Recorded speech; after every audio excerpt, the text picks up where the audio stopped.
Let's go! There is a new rule change to college football, and why won't they leave this absolutely perfect sport alone? Comment down below.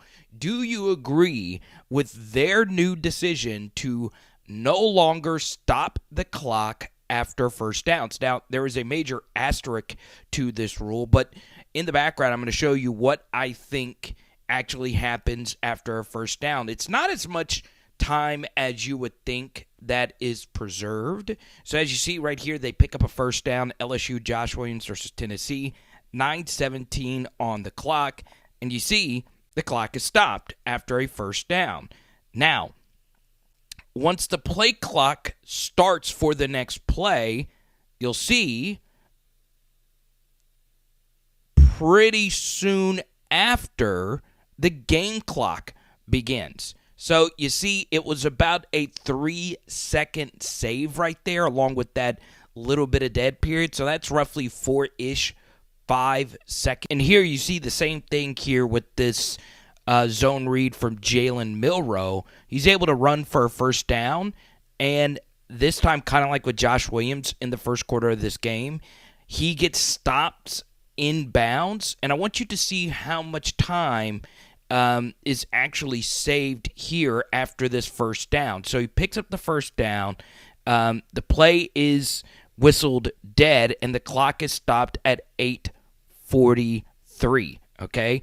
Now, I want you to see when the play clock starts to run. So right now, the clock would still be running.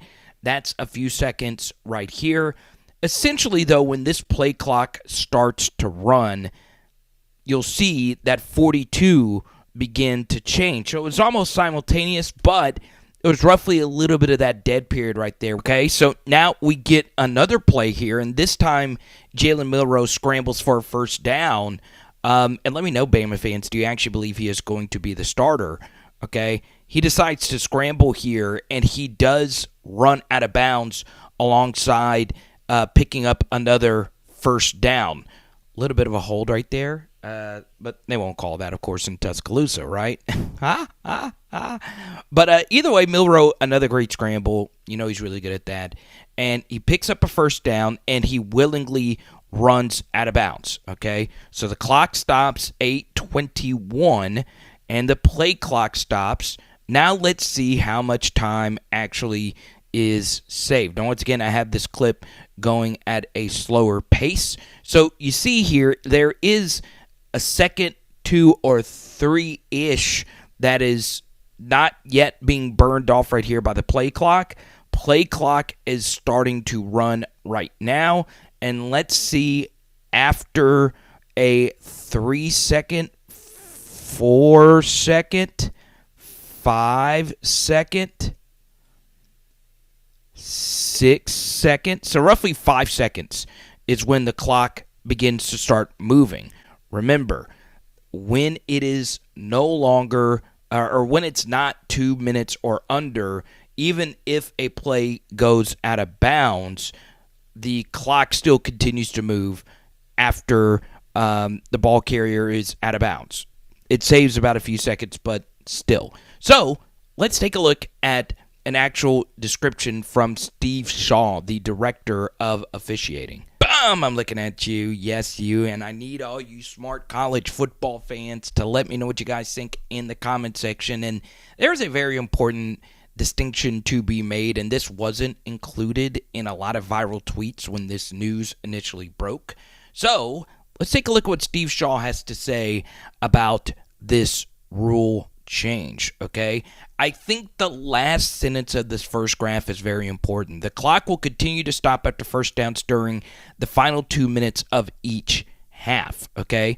I think that's pretty critical to allow schools that are trying to mount a last second or last few minutes comeback.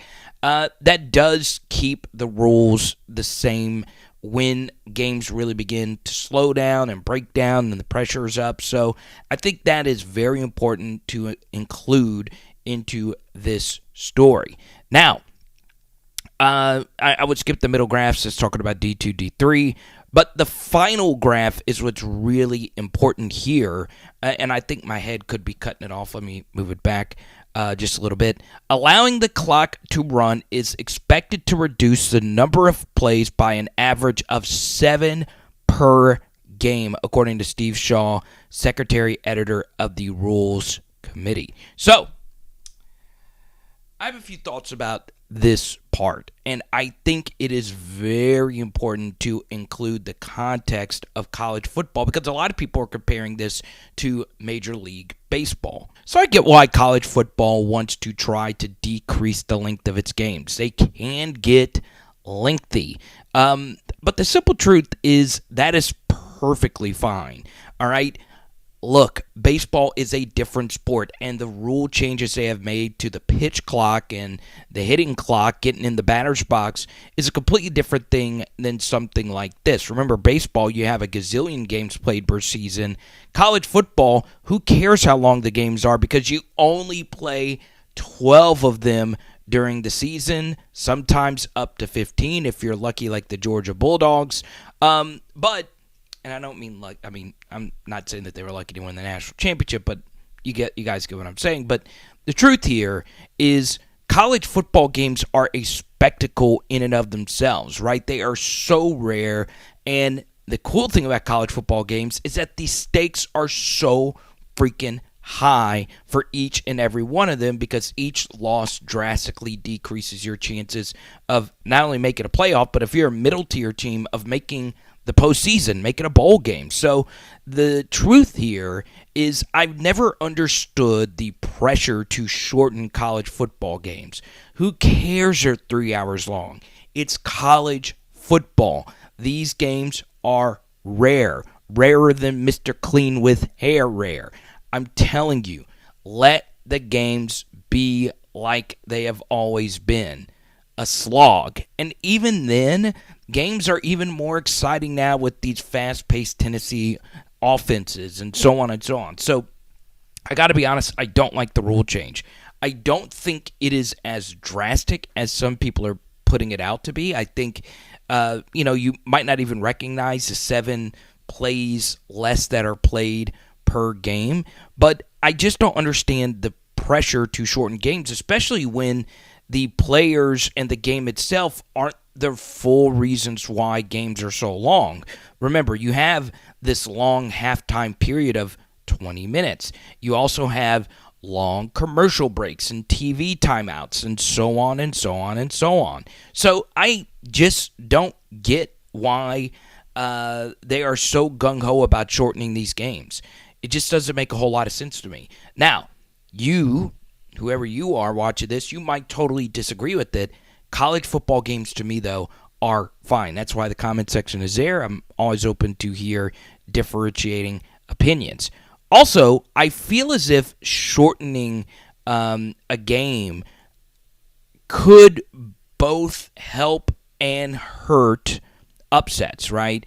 If you're a team that you're trying to pull off a supermassive upset, obviously you would rather games be shorter because it allows the better team to, of course, not mount a comeback. But the opposite logic is also true. So I'm going to be interested to see, number one, if games are, on the whole, decreased by 7 plays per game. That seems to be a lot, but you guys saw the 5-second dead periods a little bit earlier. Maybe it actually is going to be 7 plays per game. I am going to be interested to see if that does lead itself to more or less upsets. I don't know. You guys let me know down below. But I'm going to be honest. I'm drastically opposed to this rule change. Drastically. I hate them. And look, if you shorten the game, you can make a depth argument. And there's so many different things. But overall, college football is fine the way it was. And I wouldn't change it for a thing. Yes, it's not perfect, right? We can get into the debate about, targeting penalties and if you should be ejected or suspended for a quarter or a half or whatever it is. There's a lot that I don't like about it, but for the most part, keep the games the way they are. It is Power Hour SEC. Bam! And tonight, we are doing